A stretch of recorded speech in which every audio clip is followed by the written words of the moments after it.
People from the 90s, 2000s, what was a fact of life back then that would blow the minds of the younger generations? Before we begin, don't forget to subscribe to the Vancher channel. Also, please share your thoughts on this video in the comments. Let's get started. Story 1. It was awesome when a song you were hoping to hear came on the radio. Bonus points if you were ready to record it on a cassette tape and the DJ didn't talk over the intro-outro. Answer: every Easter there was the biggest charts of all time on the local radio people voted on. I think it was top 500 they would play over days in that order. It got revealed in the local newspaper before except the top 10 or so. We planned what to record and no calculate when the songs will be played. Sometimes even set the alarm so we can record a song in the middle of the night. Fun times. Story 2. In the 90s and before, you could go out and just be unreachable, and it was totally normal. Someone would call your house, get no answer, maybe leave a message, and then that was it. You get in touch with them again sometime later. Answer: sorta related. One time I called Miss Cleo for my free tarot reading, but I got scared and hung up. Let me tell you how she called and left a message on our answering machine every day. Exact same pre-recorded message from a 900 number. Miss Cleo says your future is, call me now. I successful walked the 1.5 miles home from middle school for my entire 5th grade year in the time to erase the message before my mom got home. Every day was a race against the clock. Probably the last time I felt alive. Story 3. The woods. We were in the woods a lot, by ourselves, doing God knows what, basically anytime we wanted. Answer: yeah, I got into an argument with my wife when she was concerned our nephew was going out with his mates to hang out in the bunker, which turned out was someone long disused service hatch. She felt it was unsafe to hang around in there. I thought it was really cool and gave me hope, especially considering he's normally a fan of just playing PS5 with his friends and not leaving the house. Story 4. Catalogs. Catalogs would be mailed to your house. You'd call the toll-free number, place your order, and wait several weeks for it to arrive. Story 5. Just how slow the internet was. I kept a book next to the family PC to read while waiting for even purely text-based websites to load back in the 90s. Forget how long it took for an image. Answer: or computers in general. Went to my friend. I sat behind his desk to look something on his computer. He turns on the computer and goes to the kitchen to start making coffee. I'm just sitting there waiting. Computer is booting. He comes back several minutes later, just in time when the login prompt appears. Types his password and goes out again. It's still loading. I'm still sitting there waiting. He comes back again in a few minutes with 2 coffees just as his desktop appears. It was a whole ritual. Took like 10 minutes. Story 6. Every time you picked up the phone, you had no idea who it might be, and you could only move as far as the phone cord would allow. I still know my childhood phone number by heart. Oh, and I remember having to program my mouse driver before I could use a mouse for my computer. All 80s kids knew how to use a computer from command prompt. Answer: a lot of phone etiquette from that time is simply non-existent today. For instance, I remember when you didn't call your parents at work unless it was an emergency. You also never called after 9 p.m., maybe 10 p.m., unless you wanted to get chewed out by a parent, usually the dad, for calling too late. Oh, and you always clearly identified yourself, where you were at, and asked who was calling when the caller asked for a specific person. Heck, I called a business on my way back on Saturday because I had missed their call, and they didn't even say hello. It was just, do you want X? Because they saw my phone number and presumed that I was calling them back to answer their question. That's far afield, but getting just a hello is about the most you can expect anymore. Story 7. You carried a dime, later a quarter, in case you needed to make a phone call. Coin telephones were everywhere. Story 8. If you wanted to hang out with your mate, you'd just go and knock on their house. If their parents said they was out, you'd go check the usual areas you hang around. Answer: in high school, most of your nights out consisted of driving around to people's houses and all the known hangout locations and trying to find other people to hang with. By 10 p.m., there was really no way to know where anyone was. You just drive around and hope you got lucky and found some other people driving around doing the same thing. Some nights you'd find no one and just go home. It was a different world. Story 9. My kids are still shocked that when you missed a TV show, that was it. Unless you figured out how to tape it, you weren't seeing it again until the summer. Now it's, I want to watch this episode of Pokemon from this series on demand. Get off my lawn. Answer: I still remember. I was really looking forward to watching the new episode of Darkwing Duck, and I did something dumb and got grounded and couldn't watch it. Then the episode got banned because some parents went crazy over it, so I had to wait literally decades to wait for someone to invent YouTube and then someone else to upload a VHS recording of it to YouTube. Formative memories. Story 10. You could go to the electronics section to play video games, demos, while your parents shopped usually completely unsupervised. Story 11.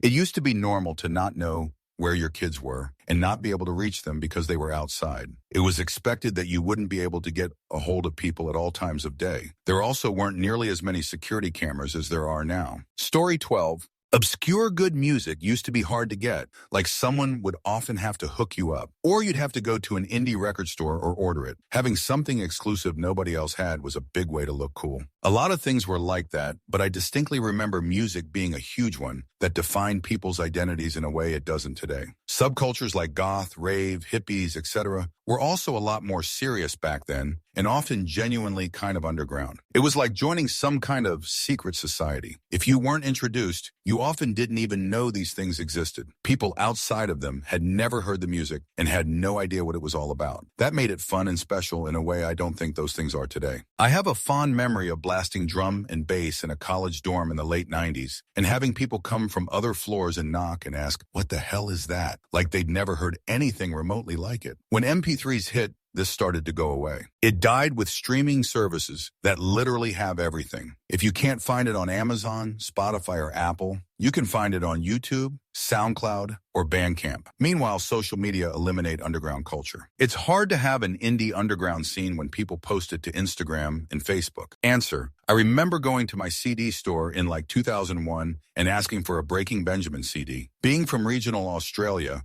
the guy at the store had no idea who they were, but was prepared to import me a copy from America. It was going to cost me like AUD 50. I'd only stumbled across them because someone had added them into a game called Chart Wars, and they were listed as metal. Weird times. Story 13.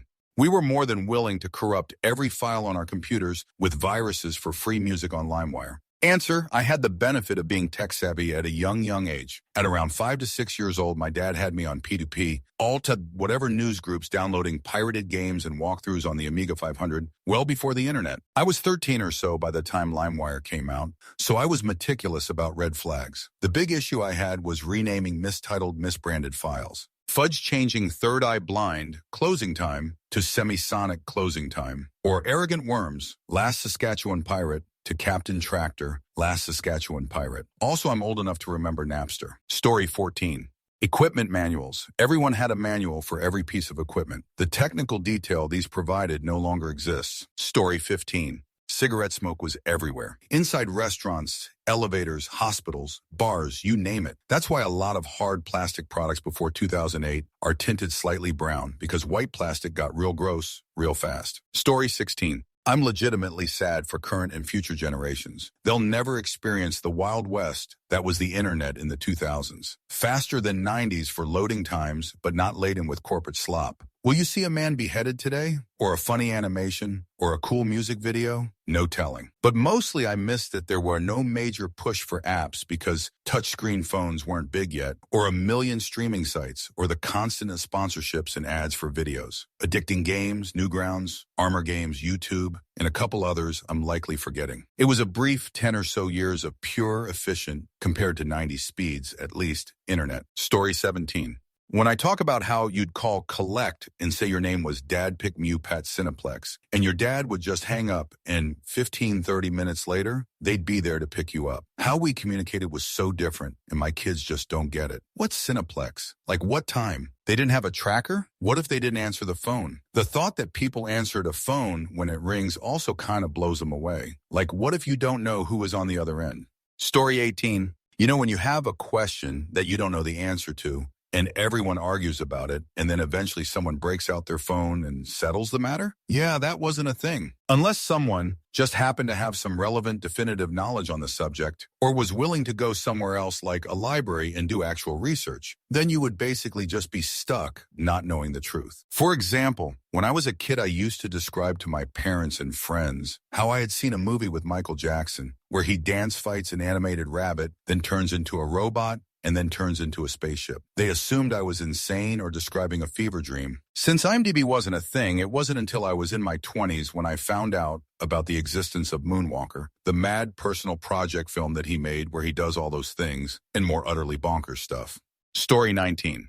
Making money used to be slow. Paper checks. Banks were closing at 5. Waiting days for deposits. No instant transfers. No gig apps. No selling online in minutes. Kids today can make money from their phones faster than we could even cash a paycheck. Story 20.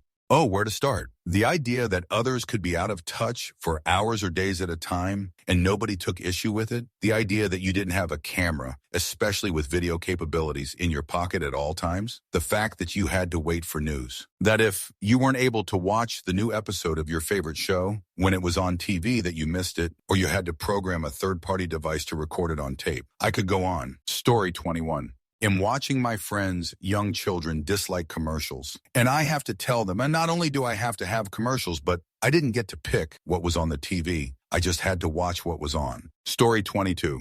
Hanging out with friends was so different. Cell phones were not ubiquitous and almost unheard of for kids. We'd have forts in the woods, by the train tracks, or in random spots. I used to play games with my friends in a house that was under construction. The workers would be gone by 3:30, and we'd sneak in and just hang out, play stupid games, whatever. We were careful not to disturb too much so that we didn't get caught. Couldn't do that today.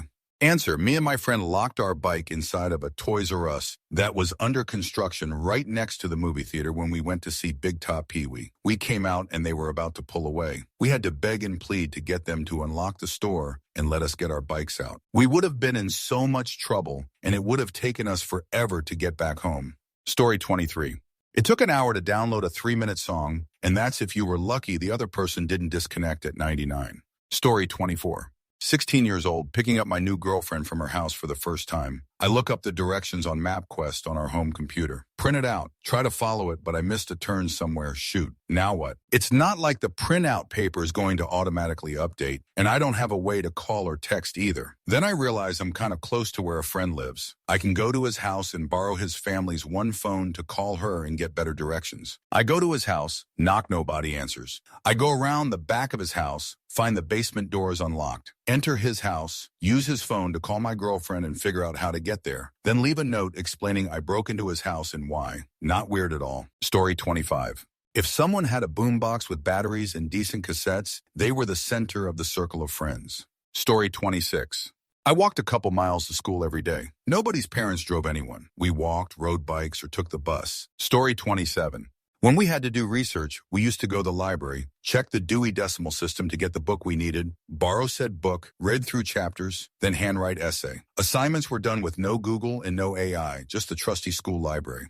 Story 28. Back in the 90s, people who used the internet for dating, finding a significant other, were mostly viewed in a negative light. While it seems that stigma still prevails to a small degree, it pales in comparison to what it was like in the 90s. Story 29. Magazine subscriptions came in the mail. It was so much fun to come home from school to see my favorite magazine had been delivered. Story 30.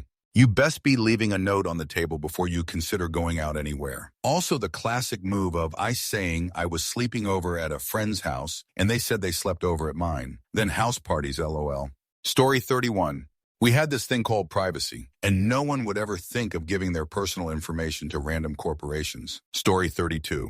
Waking up at 4 a.m. when it was snowing to watch the Weather Channel and see if your school's number showed up for a snow day, or listening to the radio to hear the number. And if you missed it, you had to wait until they listed them again. I remember our school called it late, and I was already at the bus stop with the other kids for an hour, until one of the parents came by to let us know the school finally called a snow day for us. I was so pissed. Story 33.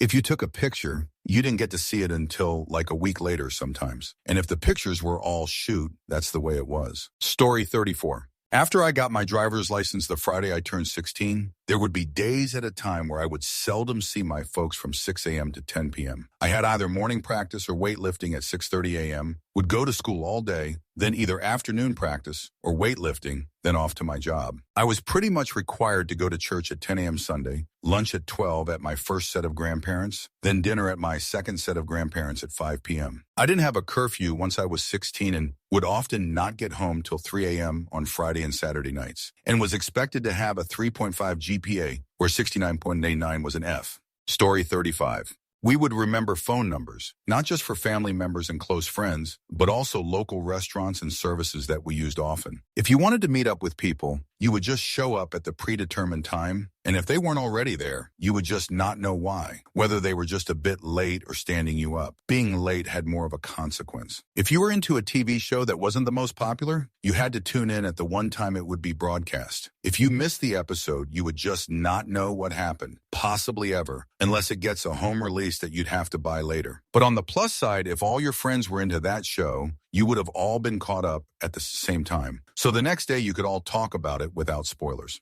Story 36. You'd read the back of cereal boxes while you were eating breakfast, and you'd read the back of the shampoo bottle while you were pooping, lol. People used to keep baskets of books in their bathroom, usually silly fact books or comic books like Far Side, and it was normal to take a book or magazine with you to the bathroom if you thought you might be a while. Now everyone just takes their phones. Story 37. Importing a CD to Windows Media Player on the computer, renaming all the songs manually as I had no internet, and then listening and watching the visualizers. Story 38. The biggest thing I haven't seen mentioned is proper unstimulated boredom. Before phones, you'd show up to an appointment and just sit there, maybe flip through an old magazine or something. Sometimes you couldn't use the internet because your brother was on the phone, or you couldn't watch TV because your sister's favorite show was on. Hell, even getting together with friends usually led to, so what do you guys want to do? And all sorts of shenanigans, hijinks. Memories came from trying to figure out how to defeat boredom. I remember driving like 45 minutes to hang out with my friend from summer camp, only to end up walking around Big Lots, putting a funny mix of items in the cart with the hopes that someone found it and went, what the heck is this person doing? Story 39. Using the computer meant your entire family couldn't use the phone. You'd be halfway through downloading a song and someone picks up the receiver, connection gone. Story 40. It was totally acceptable and normal to go to your friend's house and knock on the door to see if they wanted to hang out with no prior heads up. Story 41. You could listen in on your siblings' phone calls, and if you knew how to plug and unplug the phone from the wall jack socket, they wouldn't hear the click of the phone being set back down in its cradle, but you'd probably start giggling at some point and give it away. Story 42. Adult content was incredibly difficult to come by unless you were 18 or had someone willing to buy it for you. Those were dry times. Story 43. I think people know that things were worse for gay people, but don't really understand how bad it was. Basically, everyone was closeted in the 90s. Nathan Lane wasn't out when The Birdcage came out. I graduated from a pretty big high school in a very blue state in the early 2000s, and nobody was out. Story 44. If you wanted a Lego thing that looked like something from Star Wars or some other popular movie, you had to just do your best to make it yourself. There were no movie tie-ins with Lego back then. Story 45. In the 90s, you had to watch live TV to see a show as it aired. There was no way to pause or rewatch anything. If you went to the bathroom and missed it, you literally never got to see it again until it aired as a rerun. There was no such thing as binging a series. You literally had to wait a week for every episode. Story 46. If you wanted a job, you'd go get a newspaper and just pick out jobs you thought were interesting and call the number. You want to be a mechanic? Sure, start Monday. Story 47. You went on the internet and you had to get off the internet so that someone could use the phone. Eventually, we got a dedicated phone line for the internet. You could burn a CD, which meant you copied your files onto a blank CD if you had the right hardware. I sold burned CDs at school, music, and movies. Story 48. If you wanted to know something, you would ask parents, friends, teachers, librarians, books. If you couldn't get the answer after that, then you simply didn't know something and had to accept that. Now you just Google it, ask an AI. Story 49. Mixtapes were a big deal. Recording songs off the radio onto a cassette and hoping you didn't accidentally cut the best part. Story 50. When you left your house in the late 80s and early 90s, you were on your own. Your parents had no way of reaching you other than physically going out and looking for you. And that was encouraged, by the way. Only rule was you had to be back by dark. Story 51. Research for homework had to be done at the library unless your parents were wealthy enough to own an encyclopedia. Story 52. If you rang a girl, odds are that her mother or father would answer the phone. Or worse, one of her siblings. Same works for the opposite intimacy too. Story 53.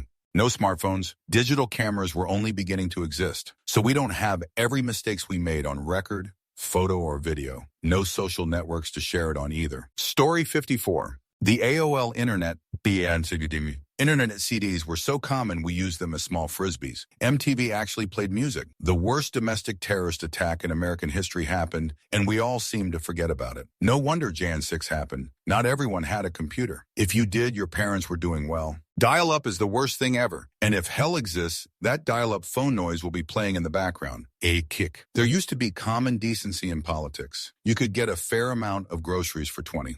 Story 55. Some video games had to be installed from a series of floppy disks in order, and heaven forbid, disk 9 out of 12 was corrupted. But you could always call your buddy with that same game and copy his disk. And my first 300 MB hard drive cost me $600. Story 56. You could go out with friends and get cheap food. I went to college in the late 90s, early 00s. After going out or just late night in general, there were plenty of places you could go and get food for cheap. If you have 5, you would be full. Cece's Pizza. All you could eat and a drink for 5. A local Pizza Hut did the same thing on free set nights. Taco Bell. Wed and Sunday were 0.39 tacos. Arby's, 5 for 5 sandwiches. Subway, 5 foot long. They would even do the V cut in the top if you asked nicely, for those who remember. Not to mention cheaper drinks. Story 57. Oh, I get people aghast at this one all the time. You know how there is Black Friday and Cyber Monday sales? Cyber Monday exists because in the early days of internet shopping, your home internet sucked hard, but your connection at work was good. So Monday after Thanksgiving was when most people started online Christmas shopping. Story 58. When you wanted a new movie from Netflix, you had to put the old one in the mail, wait for it to get to them, then wait for them to send you the next one. Story 59. Hang on, let me blow this game cartridge real quick. Turn the TV to channel 3 real quick while I'm huffing. Story 60. I think one thing that would confuse today's youth is how connected we were socially before the advent of social media. There was no need for constant updates on our friends' lives, but we still knew what we were all up to. And unless you were a news junkie or a senior citizen, staying up to date on political matters was rare for young people. We'd go weeks, even months, without bothering to concern ourselves about any of it. Now it's nearly impossible to escape political news without staying offline and avoiding people. Story 61. In the early 90s, a Macintosh GE FX, which was the top-of-the-line computer from Apple, cost between $7,500 and $9,500. That was just for the computer box with a keyboard and mouse. I think of this every time people whine about how much computers cost today. Other noteworthy costs: a 1 gig external drive, the 150, a used color wax printer, $2,500, a grayscale 300 DPI flatbed scanner, $1,400, a 19 grayscale monitor with the video card required, $1,200, a copy of Adobe Illustrator, $600. Photoshop strangely came free with the scanner. Oh, computers are expensive today? Hardy har har. Story 62. There was a charge for each text message, and it was fairly substantial, 25-50 cents a pop for a long time. Story 63. On your way to meeting someone, you had no idea if they would actually show up, and there was no way to get updates. Story 64. You would take a pencil, stick in the cassette, and spin it like crazy to rewind it to save batteries on your portable player. Story 65.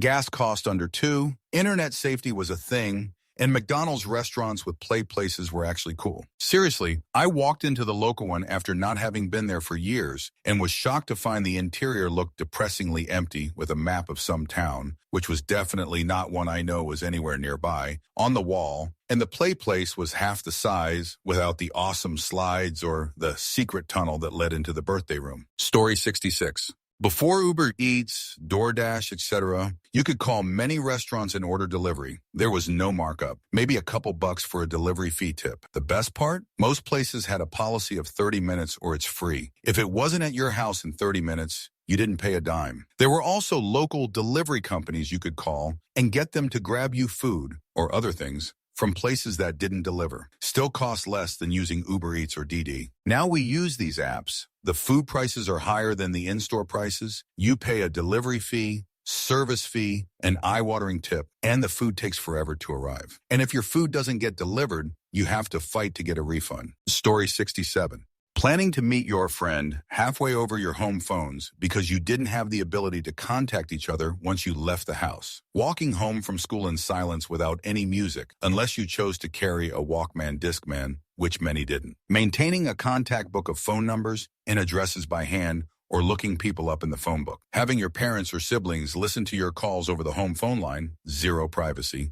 Story 68. phone books, big jerk books that would be delivered to your house. It had every name of people who lived in town and their phone number. Parents used to sit their children on them so they could reach the top of the table. Before GPS, it was just us reading MapQuest directions to our parents while they drive. It was a lot of responsibility. Story 69. If you didn't know something and had insufficient resources to find the information, you just didn't know it. Story 70. In the 2000s as a kid, I was told to just walk up and knock on strangers' doors and ask if I could hang out with the kid that lives here. I met a lot of kids this way. Story 71. If you left the house and weren't at someone else's house, you could not be contacted in an emergency. Also, your parents would let you disappear for 6-8 hours at a time with friends and just trust that you would return home relatively unharmed at the appointed time. And you did. If something bad happened, well, you simply had to figure it out. There was no calling an adult. Story 72. Born in 1980, we used to carry quarters with use to make phone calls at payphones. We used to have to remember phone numbers. You used to call a special phone number to know exactly what time it was and that the temperature outside was. It was called time and temperature. Arby's 5X deal was 5X sandwiches for $5. Literally every gas station and grocery store was 204-ish. Everyone believed Marilyn Manson has a rib removed so he could blow himself. We would buy albums before we heard them based only on the artwork. If you wanted to know how to get past a boss in a game, you had to get a printed guide. There was a magazine for literally every single interest. If you had cable, there was a channel you would switch to see what was on the other channels. If you didn't, you would look in the newspaper. Story 73. Every Friday, my entire circle of friends would meet at the mall. We would hang out for hours and get into minor trouble. No planning or discussion, just be there whenever, do whatever. Hang out with the whole clique. Story 74. By quietly picking up a second landline phone, your mom or any member of your household could listen in on those intimate phone conversations you had with your girlfriend. Story 75. Children over the age of 7 did not need adult supervision and could be out in public with other kids or home alone after school. Also, there were no pickup lines at schools. Grade school kids were released from the classroom to go wherever they needed to be, walk home, find mom or dad's car somewhere in front of the school, etc. P.S. We should bring that back. Story 76.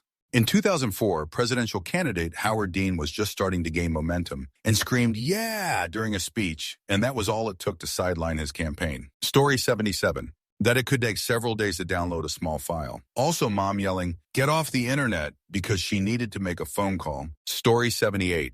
Life had more options. I was born in 1986 and had a computer in elementary school and was online since age 10. My parents were really naive. I grew up as a digital native. Until AI happened, nothing changed for 30 years in my view. ICQ or WhatsApp, all the same. But I always had more than that too. I could use Napster, but I also would browse through the CD aisles at the large stores, listening to obscure stuff no algorithm would have suggested to me. I had a cell phone since age 12 and was always texting, but dates were much more reliable back then. People didn't just decide they were too lazy to get off their jerk to meet you a few minutes prior. People just showed up. Because back when you had to call a landline and reach someone in the physical vicinity of their phone, it was much harder to set up a date, even just for hanging out and likewise to cancel it. People just had the habit of showing up. I miss that too. I write emails for 29 years, but back then I also could use handwriting, which is just a nice thing sometimes, as we have real bodies in the real world, and our senses prefer a variety of textures, feelings, and motions. And people had more job options without going to college, typing, office org, etc. Fed many families. The corporate savings through cutting these jobs produced the many billionaires we see today. We just had more options in every aspect of life. All the stuff that is without alternative today was already there, more or less exactly as today. It just was new back then. But for me as a kid, nothing special regardless. But there still was this other world of before. I am feeling lucky to have grown up in this overlap of both. The old world is gone. It is hard to describe. Examples don't do it justice if you were not there. We also had Nickelodeon in Germany, LOL. How great were their TV shows? Or flying. Even Flying Coach was still kind of nice. What a nightmare traveling is today. Service down, fees up. Aside from the upper 1 and their upper 10 overseer class, we all got fudge over during the past 20 years. And people still vote these people into office.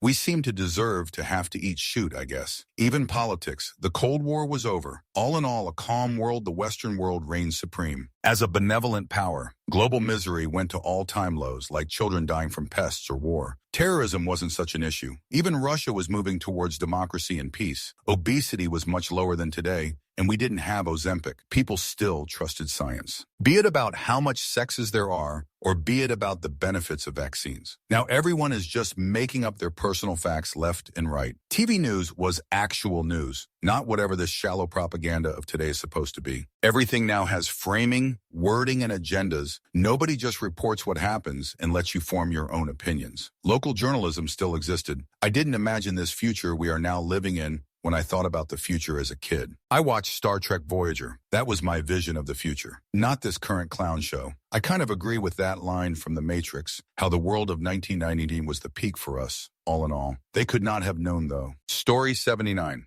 You could show up to your friend's place completely unannounced to hang out, sometimes even just letting yourself in without knocking. Story 80. Magazines. You waited every month for the next issue to arrive. It had vital information such as upcoming movies, albums, or TV shows, when and where to find them. It wasn't uncommon to have subscriptions to 20 or more magazines. We even got our news from magazines like Time or Newsweek, although those were weekly, not monthly. But just imagine reading a well-thought-out article with poignant questions and answers days or weeks after a news event had happened. Information moved much slower. Story 81. A car was to us what a phone is to you. It's the way we can finally have our own interactions with our friends and be social without needing our parents to arrange it. Story 82. Here's a big one as a now parent of kids. Unless your mom/dad was the coach, no parents attended sports practices. My parents didn't even drive me there. I threw the baseball glove over the handlebar on my bike and rode to practice by myself. Most of the games only had a handful of parents in attendance. Now parents and kids are pretty much expected to schedule their lives around kids' sports. Parents are expected to volunteer a certain amount of hours each year and attend every practice game. Story 83. I will fax you my comment, but my beeper just went off, so I'd better get to a payphone to check my answering machine. Story 84. Using a landline to call and ask a girl's mom, dad, or brother if she was home and could come to the phone to talk. Story 85. Having to memorize your friends' house phone numbers, because if you lost that tiny paper in your pocket, you basically lost the friendship. Story 86. You had to wait till Saturday to watch cartoons you wanted to watch, then NASCAR would come on and fudge it all up. Story 87. You could only check email on a PC. There was no social media as we know it today. You could go for a whole night out and no one would take a photo. Story 88. Ghosting was not really a thing. Dating wasn't just going on a site and never hearing back. Dating was going up to a person, explicitly asking them out, and being rejected to your face, maybe in front of people, or if not directly in front, gossip would spread. Think of how many messages or swipes just never get replied and go into the ether. Now realize that a similarly large number would be how many rejections you got before landing a date. I'm not even sure my younger boy cousins could even stomach a single rejection, let alone dozens and hundreds. They have never had to build a tolerance to that. Story 89.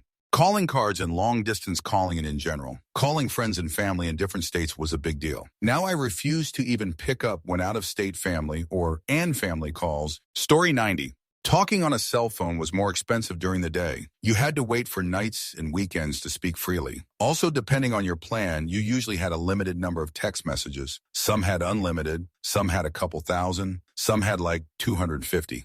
Story 91. The apex of communication at one time was the pager. Someone would call your pager and leave their phone number. If it was important, they would append it with 911. Then you drove around until you found a payphone that didn't look like it was coated with hepatitis, deposit your coins, and call the person back. Story 92. Book clubs would just mail you free books if you filled out the form they sent. I got lots of free introductory offers in the mail. I remember thinking it was too good to be true, ordering like 12 fantasy novels, and there was a pewter dagger gift with purchase. Lo and behold, 6 weeks later, and a big old package of books arrived. I was stoked. Then they started sending me payment requests, which I promptly trashed. They were addressed to a very typoed version of my name that someone at the catalog company input incorrectly. I was probably 13 at the time and figured it was their fault for sending this to a minor. I never got in trouble for it, and I guess my fake name got sold to other catalog companies because I got similar offers from other companies. Story 93. We would go out to play with the neighborhood kids and get into all kinds of shenanigans and just show up at home for dinner or when the sun went down. We found a huge cardboard box and used it as a sled on a roughly 45-degree incline with a brick wall at the bottom. We usually jumped off before we hit it. It was fun. Also, when you wanted to go to a movie, you had to look up the time in the newspaper. So primitive and weird to think about. Story 94. When you went out, there was no way to contact you. You'd come home and check your landline answering machine for messages. Story 95. Having to memorize your friends' house phone numbers because if you lost that tiny paper in your pocket, you basically lost the friendship. Story 96. You would leave work at 5:30 or 6, and you were actually done with work. You probably did not have a work laptop with you at all times, and your boss could not message you at any hour of the night. And if they did email you, you wouldn't see it till you got to the office the next day. Story 97. You had to physically go to the place to do a lot of things that we do online now. Sometimes you could call, but some business required you present. You needed clothes? You could order from a catalog, but if you needed them in a timely manner, you went to the mall or Kmart or RAP. You wanted to order food? You called and exchanged cash or a check with the driver's store. You need a computer part? Unless you built computers, basic consumer tech knowledge was mainly software. You took it to PC World or something and they helped you out. You couldn't DoorDash snacks. You couldn't have groceries delivered unless you lived in a small town that offered that. You couldn't do your Christmas shopping in one evening. You were out there in the world. Story 98. In the 90s, you couldn't be on the landline and the internet at the same time. If someone in the house picked up the phone, you were disconnected. Truly annoying. Story 99. When you went to meet someone, you just had to wait for them to show up, sometimes for tens of minutes. Story 100. If you wanted to talk to your crush, you had to call their house and potentially ask their parents if you could talk to them. Story 101. If you wanted directions to get somewhere, you printed off of the internet and hoped it was right. It was like being a pirate searching for treasure. Story 102. People went on dates long before knowing much about each other. You may have met them at a party or knew them from class or a common interest. It taught people compromise and how to appreciate other people's interests and opinions. It also taught people that even with faults, people have redeeming qualities. Today we swipe left and reject anybody with a single red flag, eliminating any potential perceived conflict, but also means we probably miss out on a lot of learning and experience. Story 103. I remember waking up as a little kid around 9 years old, running out of the house as the first light broke the skies barefoot down the dirt road to my best friend Billy's house. His dad woke up early and had coffee ready, hot chocolate for Billy and me, bourbon for him, and Billy and I would tear shoot up in the forest behind our houses with ATVs and pellet guns. I get home a few hours later and no one cared as long as I made it to church. Story 104. Most high schoolers didn't have cell phones. If you needed to contact your parents, you had to go to the main office with a valid emergency or use a payphone in the main hall. If your parents needed to contact you, the office would send someone down and pull you out of class or deliver a transcribed message. Story 105. You had to pay separately for long-distance phone calls, and we all carried around prepaid cards for this use. Story 106.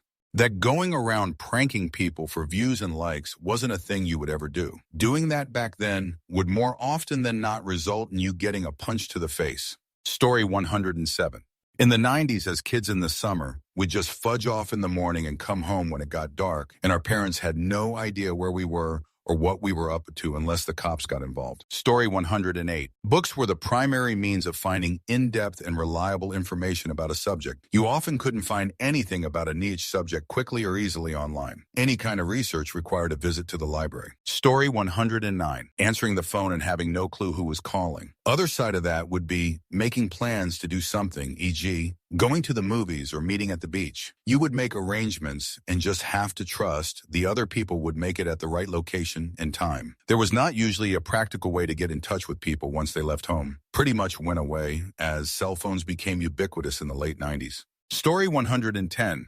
That on weekend and during summer you were not innately allowed to but expected to be gone and outside all day. Story 111. When you liked a person, you usually had to actually see them in reality and talk to them first. Maybe even talk on the phone for extended hours at a time. Crazy, right? Story 112. Forgot to mention, if you had to go to someone's house, they'd give a list of driving directions complete with landmarks and so on. It was completely normal to tell someone, look for road. It's right after the Dairy Queen on. If you go too far and see a church, you need to turn around. And it would be a whole list like that. Seemed completely normal. But to people born after 2000, it probably seems as archaic as reading an account of settlers on a wagon train traveling west. Story 113. Buying CDs at a retail store like Sam Goody or FYE. Near the CD racks, there were these little machines with headphones, and you can scan the barcode of the CD you were interested in to hear a 10-second preview of the music before you bought it. After a while, you'd build a collection of CDs that you could carry in a cool case with a zipper. Now that I can stream pretty much any song I can think of instantly, it trips me out that I used to carry a case with 20 CDs with me everywhere I went. Story 114. If you liked someone and wanted to ask them out, you had to approach and talk to them face to face. Anything outside of that, notes, your friends passing the message, was considered a red flag because you lacked the courage to talk to them straight up. Story 115. A great way to get to know someone was looking at their DVD collection. Everyone had a massive DVD collection. Story 116. A time when nobody was trying to spy on you from your tech as long as you're careful. Blockbuster and renting movies. Cartoons actually being entertaining. I remember when YouTube was good and not slop. Story 117. Can't remember an actor's name? Just on the tip of your tongue, but can't remember? Or maybe you're debating which actor with a friend. There's no IMDb or internet to ask who the actor was. So you had to review your VHS boxes to find it, call someone else, or just wait until you remember it, maybe. Story 118. Directions. Some places were legit hard to get to. You'd have to describe it like, and it's a dark little road you have to make a right on. If you get to the drugstore, you went too far. It's right after the gas station. Make a right there. Heck, some people were good at getting places and knowing the fastest way to get places. We would even sometimes debate which route is the fastest way to school, and there wasn't a real answer. Story 119. That there was so much positivity and hope compared to today. I'm not saying everything was perfect, but in the West, we felt like we'd solved some big things like the Cold War. Goods and houses were cheap. There was massive boom in building infrastructure for retail and leisure because had free time and money to spend. 90s men could be sensitive. 90s women could compete in the workplace. And 90s kids had amazing toys, amazing TV shows, and amazing video games, and no social media to make them feel bad. Britain was thriving in Europe. We had Concorde flying to New York in 4 hours and hovercraft crossing the channel in an hour. It all started to fall apart after 9/11. The mood changed. We were at war, and then we had the housing crisis. The 90s were a party time. The early 2000s were the hangover. Story 120. The internet was all kinds of niche sites, and not all corporate, and many sites were about sharing interests rather than making a buck. Story 121. Dial-up intranet from a landline, and if someone picked up a phone in your house, internet was gone. Fudge AOL. Story 122. Acting dumb to look cool. Nerd shaming was a big thing back then, so you didn't want to seem too smart because you'd be accused of showing off. Story 123. When something cool happened to you, you just had to tell people and hope they believed you. It was very unlikely you had a video camera with you, or even just a regular camera. Story 124. 19 MTN, but I was only smoking non-smoking sections of restaurants. What a joke. Buffets everywhere. So much cigarette smoke. Purity rings. Pledges to God that you wouldn't screw around before marriage. Boone's Farm MD 2020 or vodka in a water bottle was everyone's first adult beverage, probably at school. Dear Penthouse, I never believed it could happen to me, but Story 125. Politicians and people talking politics used to be able to at least converse with people of the opposite party without name-calling and blind us versus them dislike. Story 126. The continuously scrolling TV guide. If you missed the channel you were looking for, you just had to wait for it to cycle. Calling the movie theaters to hear the movie showtimes. If you missed it, you had to wait for the whole loop to play. Story 127. Every time I tell a young person that I've seen Shrek in theaters, they invariably say, I didn't even know that it was in theaters. Story 128. A little more niche, but for card game nerds, you were limited by what the store had and what your friends had pulled. Wanted to build a banger of a Pokemon deck? You became a master at trading with whoever you ran into because you never knew when if you'd see that darn Charizard ever again. Couldn't just log into TCG Player to get the single or order a bunch of packs off Amazon either.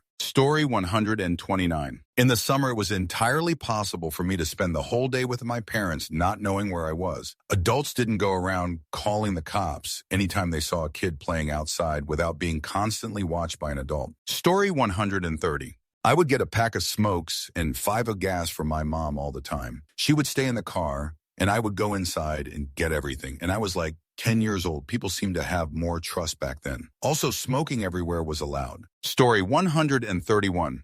There was a book that was sent out to everybody that contained everybody in the city's name, address, and phone number. Story 132. We had physical CD subscriptions. You get like 12 CDs for 11, but then you pay 9.99 mo for one CD a month. A catalog would come for you to choose your CDs from. Story 133. In the early 2000s, I made a MP3 CD that had 193 songs. That was my metal mixtape. Gave it to my best friend. He steals catalytic converters now. Maybe it was my fault. Maybe it was the meth. We'll never know. Story 134.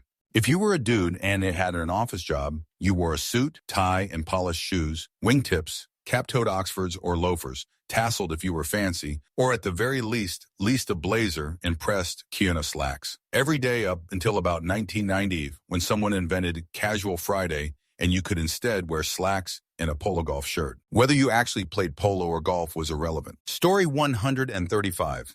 If you wanted to date someone, you had to find a way to have his number. And then you had to call him her. It took a nice amount of courage. Story 136. I would go with my friend and walk miles through the woods with no way to contact me. The only expectation my parents had was that I would be home before the streetlights turned on. Story 137. Internet cafes. You go, pay money, get a code, and can use internet and computers to check your email. Most PPL didn't have Wi-Fi passwords, so if you were driving around and needed internet, you could drive in a neighborhood and put your Wi-Fi on to grab someone's internet for free. Some people were terrified the world banking and all computerized materials would be destroyed on Jan 1, 2000. People withdrew cash, got supplies, and people who worked on older programming that was obsolete were called back into service to fix the date limit on all computers and paid good to do it. Story 138. Kind of blew my mind yesterday when I pulled a phone book out of my mailbox, WTF, so I say phone books. Story 139. In the summer and on weekends, my mom really didn't know which friend's house I was at. So long as we were home for dinner or had called by 5, we were good. Story 140. The only way you knew that simultaneously pressing play on Pink Floyd's Dark Side of the Moon and The Wizard of Oz made to the sync up perfectly was because your best friend's older brother at college, who was a college radio DJ, learned it from a roadie at a Dead show and told you when he was home last spring break. Story 141. I think they would be blown away by just how unregulated and free the internet was. Big data hadn't happened yet, so information collection was in its infancy. People could actually be anonymous on the internet, like actually anonymous. It led to some amazing things, but it also led to the places like 4chan. People who didn't live through it don't realize how big a cesspool 4chan really was. Forget everything else. The amount of child-adult content that got shared is insane. Reddit was late to the show, 2006, but it is also very different than it was at its founding. Its moderation policies were very loose. A lot of subs don't exist anymore. Subs that did things like openly shared pirated content or disturbing NSFL content. Reddit survived because it was willing to tolerate any community, save the most depraved. Several subs were actively monitored by the FBI, some of which led to arrests, mostly for child-adult content. Story 142. That if someone called your house, the whole family heard the phone ring, and whoever picked it up first could absolutely ruin your social life by yelling, "It's for you!" Story 143. We had to use our home phone for the internet. If someone picked up a phone in the house, it would knock you offline and you would have to wait for about 5 minutes to reconnect and then start whatever you were downloading all over again. Story 144. Back in the day, we didn't bury our dead. We just put them out in the woods at dusk and wait for the wolves to eat them. Story 145. This might just be a regional thing, but before social media, if you ever appeared on the newspaper for some community events, either in a column talking about the event or even showing up in a picture, every kid in the neighborhood wanted to be your best friend. I don't know if that was a thing for others growing up in the 90s, 2000s, but I grew up in a small rural town where everybody knew each other. So appearing on the newspaper as a kid back then was pretty much a massive popularity boost if you appeared or were mentioned in it for doing good in the community. Edit. I appeared in my hometown's local newspaper once when I was a kid around 1999 for a Christmas event. I was helping out with that our local Catholic church was hosting. It was a massive popularity boost for me. And then I appeared in it again around late 2007, early 2008 for volunteering at a local FFA event. My hometown's local newspaper doesn't have as much sway anymore with the advent of social media. The last time I received a newspaper from them was around 2009. I haven't seen one from them since then. Story 146. If you really wanted to get in contact with someone and they weren't home, you would ask around places they would normally go, and it wasn't weird. Retail and restaurant workers could know you by name and get a call from your friend asking if you were around. Story 147. Political opinions were not openly discussed like they are today. You would rarely hear politics come up in causal conversation, let alone arguing with someone about it. Story 148. Jennifer Lopez had the biggest jerk and hips allowable on television or in print. And while it was relatively and contemporaneously larger than the cocaine chic of the day, it was just kind of normal. Story 149. They used to charge per text message. To send or receive in HS, I had to be really careful with my allotted 100 messages a month. Story 150. We had some privacy. Not every thought, action, or anything we did were shared on the internet. We didn't chase after fame, going viral, or the likes. Story 151. A ton of people smoked, and they smoked everywhere. There was smoking in restaurants, all bars, anywhere outside, stores. Throwing the butt on the ground was 100 okay, and no one gave it a second thought. Story 152. If you wanted to play a video game with your friends, you would have to all meet at someone's house, and usually only 2 people could play at a time unless you had a friend with the rare 4-controller adapter for like the 2-3 games that allowed for more. Also, you would play split screen on the same 30-inch CRT and go by the honor system to not be looking at the other person's screen if you were playing a shooter game. Story 153. Channel surfing was a skill and very personal in its application. Watching 2 shows on TV was somewhat doable. Clothing didn't stretch. Magazines were everywhere, and you could buy weird stuff from the back of them. The TVs were square and not as vivid. Late-night shows were very cool and exciting. Only pizza or Chinese food was delivered to your house. Other food you had to go get. The run-up to different holidays was shorter. Old dog poop was white. Cigarette smoke was a very common smell. Small talk was more common. Being good on the phone was a valuable skill. You could find things, get deals, or even a job just by being good on the phone. If you knew of a cool spot that wasn't well known, it would stay that way. Nothing got blown up like it does now. Instagram has ruined so many great beaches, waterfalls, hiking trails, and small restaurants. There weren't as many dog breeds around, and nothing was crossed with a poodle. Clocks and watches were more common. Going out to find something to do was part of a young person's life. Maps. You had to use maps or ask for directions. More independent business or local chains. Giant corporations hadn't taken over completely. Being a nerd was not cool or fun. Story 154. A guy was disqualified for being a reasonable candidate for president because he presumably misspelled the word potato. Story 155. You had to keep a map in the car to find places' addresses, pay attention to signs, the vehicle's odometer reading at those signs. If you were lost, you'd use a compass, landmarks, or if it was night, the glow of far distant cities to guess where you were under stars that were far brighter than you have ever seen today. I explored so much on my motorcycle during those times that I have "Where's North" baked into me mentally anytime I'm traveling off the sun shadows and even stars at night if I can see them. The roads are so nice now. Story 156. Blindly answering the phone having no idea who was calling. This is only applicable to the 90s or earlier, but I remember caller ID coming out, being a separate display, and was a huge deal. Story 157. Things were simpler back then. IMO, adolescents now are more competitive in comparison to when I was an adolescent back in the majority of the 2000s. Story 158. If you wanted to watch a show, you had to check your channel guide or listings to see when and what channel it would air on. If you missed it, then you just missed it. If you really wanted to have something on demand, you needed to have a VCR, a free tape, and set it to record, and also hope that there was enough tape to do so. True on demand wouldn't be available until the mid-2000s, and it was still pretty limited. And forget about streaming, which wasn't available until even later, and you needed darn good internet if you wanted quality that wasn't total shoot. Story 159. Traveling to another city or country and figuring out your hotel by going into lobbies and asking if they have a room. Story 160. Not everything was better. I wear shorts under my dresses and skirts to this day because the idea that you were reasonable for preventing perverts from taking up skirt shots of you was prevalent. Celebrity private pictures would be stolen and leaked, and the women would be blamed for ever having the audacity to be naked. Story 161. TXT messages cost money and were mainly popular in Europe. Later, Twitter started out as a way to share updates with friends via SMS TXT message, hence the historic short message length. Story 162. You weren't going to get fired from work or shunned from society for saying something political that people don't like. Story 163.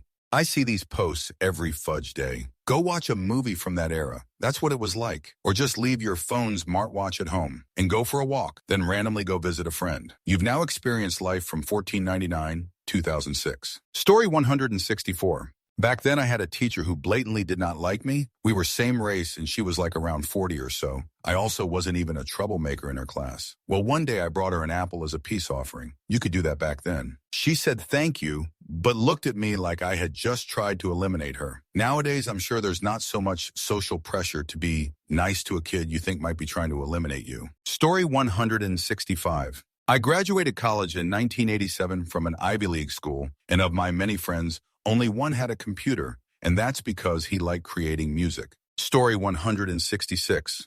We used to send a message to a friend's pager using a phone connected to the house, then wait until they were near a phone and could send a message back to you. In code, of course. Story 167.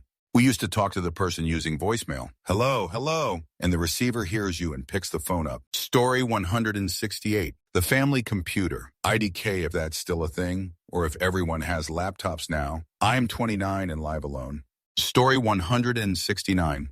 I could do whatever I wanted. No one was checking on me. I hung out with super sketchy people, and no one cared. There was no one to watch me, and no one cared that I was a feral child. We were all feral. We hustled for money. We were not to be trusted. We were awful. Still, no one cared. We were available for work, for a price, no questions asked. Story 170. People could moon someone or flash their boobs without an image of it being almost guaranteed to end up being available to the whole world within an hour. Story 171.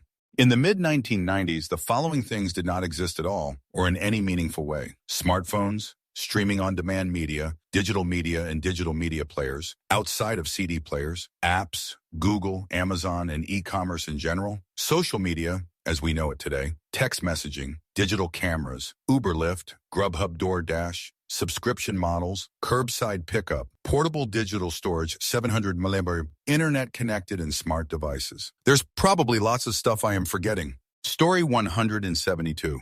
If you were anything resembling a good coder that knew the internet, you could name your price for the most part. Don't like your job? Go find another. Rinse. Repeat. Crazy times. Story 173. My first computer, desktop, had a hard drive size of 500 mm. My grandpa's was 1.5 GB, and I thought that was ridiculous. Story 174. People had different phone plans, so you'd have some people that would text you and others that would call because they had more phone minutes than texts. Story 175. More so for the very late 90s, early 2000s. But we had message boards and forums. For example, every pro sports team had its own official forum with thousands of posts and posters, not at all dissimilar to the setup of Reddit. The younger generation seems to think Reddit invented this kind of discussion. It's been around for a while. Story 176. 80s, 90s kid here. The constant questions that gets asked of, did you really leave the house all day and wander all over? And your parents had no idea of where you were and couldn't get a hold of you, no cell phone era, and then come home when it got dark? Yes. The answer is always yes. Such fond memories of wandering neighborhoods, riding bikes, playing in fields or ditches, playing in backyards, parks, bouncing around to various friends' houses, going to the corner store to get candy, sleepovers, hopping fences, climbing trees and or onto roofs, getting dirty, etc. Yes, we still watched shows on TV or rented movies and played video games together, but the outside adventures was where the real shenanigans and fun occurred, often not apparent in sight. Story 181. Early social media sites like ACNAVE or APT107 requires basic knowledge of coding in order for you to post text and pictures. You also needed to sign up for a file server website like AngelFire to store your pictures so you can post it on your social media site. Story 182. Usually, if you didn't have the CD case it came in, you probably didn't know what track was playing. Some CDs did have it printed on the CD label, though rare. There was no display on early CDs track. One track two. Story 183. That video games had manuals, that they gave away good things on TV, and Netflix didn't exist or was rare, that instead of brainstorms, we watched Disney movies, that we played in the street, or that you read weekly magazines, or that as a kid you ate cereal for the sugar and the toys XD, and that you start to feel nostalgic when you remember the 2000s. Seriously, sometimes I feel a little old despite being young. Story 184. You could have a conversation with people, and no one was obsessed with abuse or pedophilia. In the early 90s, newspapers ran articles predicting the passing of the creative industries and asking, how were we going to tell what was real now that there was Photoshop? Story 185. Always having to have an emergency 10p in case I needed to use a payphone to get my parents to pick me up. Story 186. You step out of the house, you're practically unreachable until you get back. True especially for those of us who grew up in telephone-poor areas. Story 187.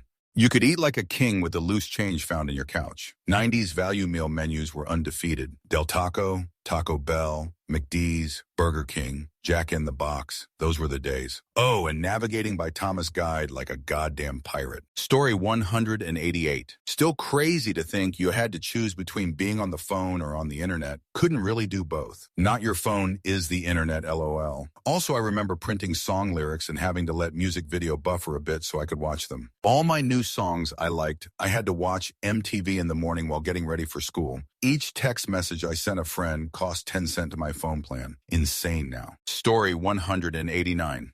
Weepu needed to go to a library to find a book to know something outside of common knowledge. This was a trip, time spent figuring out which book or reference material you needed, then reading or borrowing to understand, too significant or effort. Story 190. I got a new modem in 97 to exchange my 14K4 with a 56K so I could download files from the BBS with 56,000 bit per second. It was so fast I could download a bitmap image in a few minutes. Good times. I think I'm going to play some more CC Generals or Dune 2000. Story 191. I went to college in 2001. A kid brought a laptop to our world cultures class. So fudge weird little businessman. Rest of us either had desktops in our dorms, or more likely, no computer at all but the ones in the computer lab. Story 192.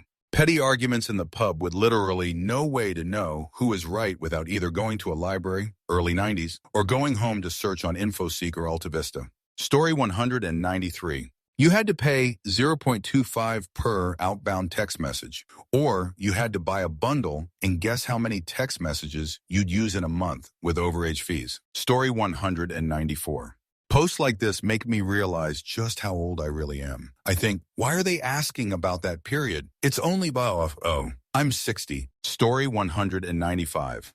You had to call a 3-digit number to get time and date, call to check movie times or bus schedules. Story 196.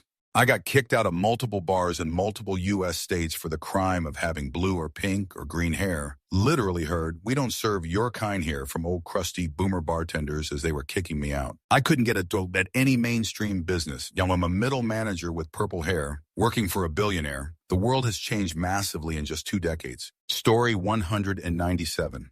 If you wanted to make a long trip, you had to get paper maps and have a route planned out. Getting lost was a thing. If you stretch this to late 80s, early 90s, Saturday morning, cartoons were peak. Cereal boxes used to come with toys inside, kind of like Happy Meal toys. You used to be able to get 2 eggs, bacon, toast, and coffee for $1.99 most places. During fishing seasons, 99 cents if you were there from like 5 to 6 a.m. If you wanted to order something shipped to your house, you expected to wait 6 to 8 weeks for delivery. Overnight or 2 to 3 days shipping was for business customers and priced as such. Printing something used a loud dot matrix printer that sounded like a plant substance whacker and took around 10 minutes per page. All TVs were tubes. If no one touched it for a while and you got close, it would have a static charge built up on the screen and your hair would float out to it. Going to the mall was an event. If you didn't have a TV guide, you generally didn't know what was on without flipping channels. New stuff generally started in New York or California and moved cross-country. This was just due to the fact that shipments came in through those places, so it hit the shelves fast, remember? 6 to 8 weeks for shipping. If you had relatives go on vacation to either place, you could get a jump on the next fad by months usually. Story 198. Airplanes passing overhead used to be a lot louder. Like if you were having a conversation with someone outdoors, you'd have to either pause your conversation or straight up shout over the noise. Story 199. The first car I remember my family owning did not have tri-point seatbelts in the back seat, and the age of required car seats didn't go high enough for me to remember being in one. I guess I'm from the 80s, but I grew up in the 90s. Story 200. If you missed an episode, you had to wait for it to get it broadcast again, which could take weeks, and you can't immediately watch the next episode after that. Story 201. I had to find my friends when they were already playing somewhere outside. My parents could not use the phone when I was using the internet, remembering phone numbers of all my friends' homes. Running home when the lights went on in the streets, my mom always told me I had to come home around that time for dinner. That's it for this video. Don't forget to support Vancher and my second channel, Vanchus. See you soon.